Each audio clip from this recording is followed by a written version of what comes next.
tentang materi yang pertama, yaitu adalah materi tentang suhu. Suhu di sini itu ada 3 jenis termometer, yaitu adalah termometer Celcius, di mana di sini kita harus tahu titik didih sama titik bekunya itu berapa. Titik beku itu sama dengan titik leleh. Untuk Celcius itu titik bekunya itu adalah 0 derajat, titik didihnya itu adalah 100 derajat Celcius. Ini perlu kadang-kadang dipakai untuk perhitungan-perhitungan yang sifatnya itu perbandingan.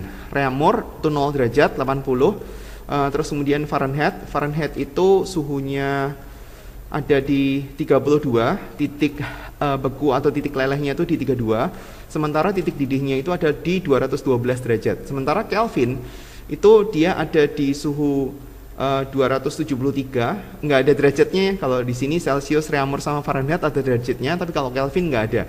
Ini 373, sehingga kalau misalkan kita mencari rentangnya ini itu adalah 100 derajat. Reaumur itu rentangnya adalah 80 derajat, terus kemudian Fahrenheit itu rentangnya selisih antara 212 sama 32 itu adalah 180, sedangkan ini adalah 100. Kalau kita perbandingkan, kita akan mendapatkan angka 5 dibanding 4 dibanding 9 dibanding sama 5. Nah, ini adalah perbandingan yang sebenarnya dipelajari pada saat SD.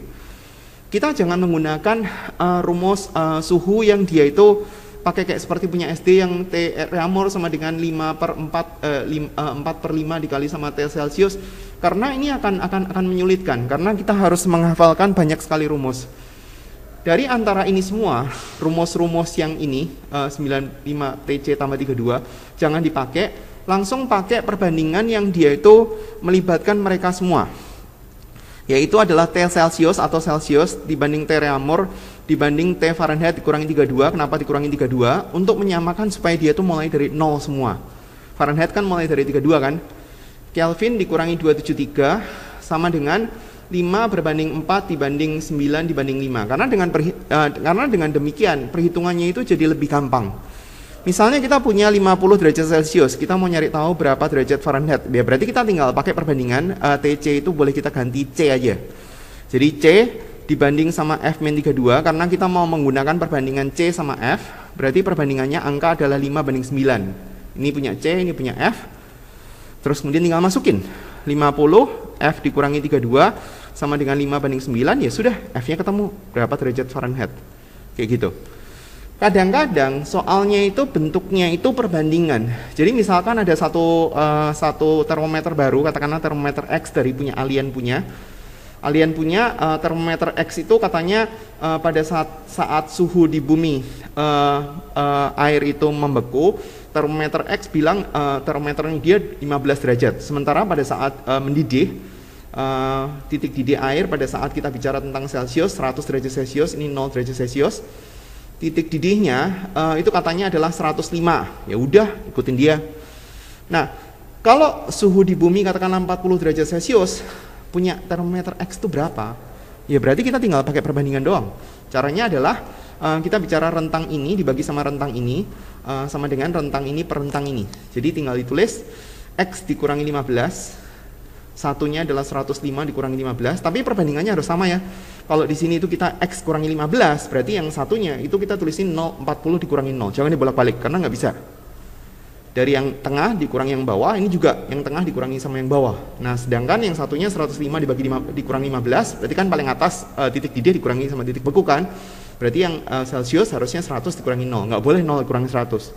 Boleh nggak kita menggunakan perbandingan yang lain? Boleh lah, tinggal dia itu lebih gampang atau lebih susah. Kalau kita menggunakan perbandingan ini gimana? Berarti kita tulis 105 dikurangi X dibagi X dikurangi 15 sama dengan, berarti di sini adalah 100 dikurangi 40 dibagi sama 40 dikurangi X. Bisa, cuma X-nya kan muncul di dua tempat. Jadi bukan yang ngitungnya lebih susah ya. Ini kan ngitungnya lebih gampang, karena X-nya kan cuma muncul di satu tempat, tinggal kali silang. Oke, itu perhitungan tentang suhu. Nah, sekarang kita bicara tentang pemuaian.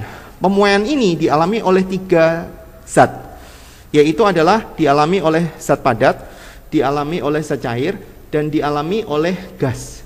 Tetapi pemuaian zat padat ini mengalami 3 hal, yaitu adalah mengalami pemuaian panjang, mengalami pemuaian luas, dan mengalami pemuaian volume. Sementara pemuaian zat cair itu hanya mengalami pemuaian volume aja. Sementara gas itu juga mengalami pemuaian volume. Pada saat kita bicara tentang pemuaian panjang, luas, dan volume, itu sebenarnya cara ngitungnya hampir sama. Panjang, kita bisa simbolkan dia dengan notasi L, luas kita bisa simbolkan dengan notasi A, volume kita bisa simbolkan dengan notasi V. Di antara mereka, ada istilah namanya itu adalah alfa, beta, dan gamma. Ini namanya adalah koefisien muai. Koefisien muai ini tergantung daripada zatnya. Koefisien muai daripada besi beda dengan koefisien muai daripada tembaga, dan itu ada tabelnya, tinggal lihat di buku cetak. Pada saat kita berbicara tentang pemuaian panjang, yaitu cara ngitungnya adalah L0 dikali sama alfa kali delta T. L0 itu adalah panjang mula-mula atau panjang untuk suhu yang lebih rendah. Alfa itu adalah koefisien muai daripada bahan yang kita mau ngitung pertambahan panjangnya. Delta T itu adalah perubahan suhu. Dalam hal ini delta T selalu positif ya untuk hitungan fisika ya. Kalau kita mau nyari tahu panjang akhirnya, yaitu adalah panjang mula-mula ditambah sama delta L. Jadi kalau misalkan kita ganti L0 ditambah delta L-nya kita ganti L0 kali alfa kali delta T, maka kita bisa mendapatkan panjang akhir adalah L0 1 ditambah sama alfa kali delta T. Nanti tinggal ngitungnya. Ada yang ngitungnya susah, ada yang ngitungnya gampang. Delta L itu adalah pertambahan panjang, L0 adalah panjang mula-mula, alfa adalah koefisien muai panjang, delta T adalah perubahan suhu, L itu adalah panjang untuk suhu yang lebih tinggi. Jadi yang lebih tinggi taruh di L, yang L0 bisa nggak? Kalau misalkan suhu yang lebih tinggi kita taruh sebagai L0 bisa, tapi nilai delta T-nya minus, nggak usah lah. Delta T-nya selalu positif ya. L0-nya itu adalah panjang untuk suhu yang lebih rendah, L itu adalah panjang untuk suhu yang lebih tinggi. Luas gimana? Ya sama aja lah. Kalau delta L itu adalah pakai alfa, di sini delta A-nya itu pakai A0. Delta A pertambahan luas, A0 itu adalah luas mula-mula, ini dikali beta dikali sama delta T, di mana beta itu adalah 2 kali alfa. Jadi kalau untuk zat padat biasanya dia itu diketahui alfa, koefisien muai panjang. Jadi kita harus kaliin sama 2, jangan lupa. Sementara kalau kita mau nyari tahu panjang luas untuk yang suhu yang lebih tinggi, ya mirip sama seperti itu. 1 ditambah sama beta kali delta T. Sementara kalau kita nyari tahu volume, berarti delta V sama dengan V0 dikali sama gamma. Ini bacanya adalah gamma. Nilainya untuk zat padat, gamma itu sama dengan 3 kali alfa. Ini bacanya adalah beta. Ini bacanya adalah alfa, pakai pH. Gamma kali delta T, V-nya sama dengan V0, 1 ditambah sama gamma kali delta T.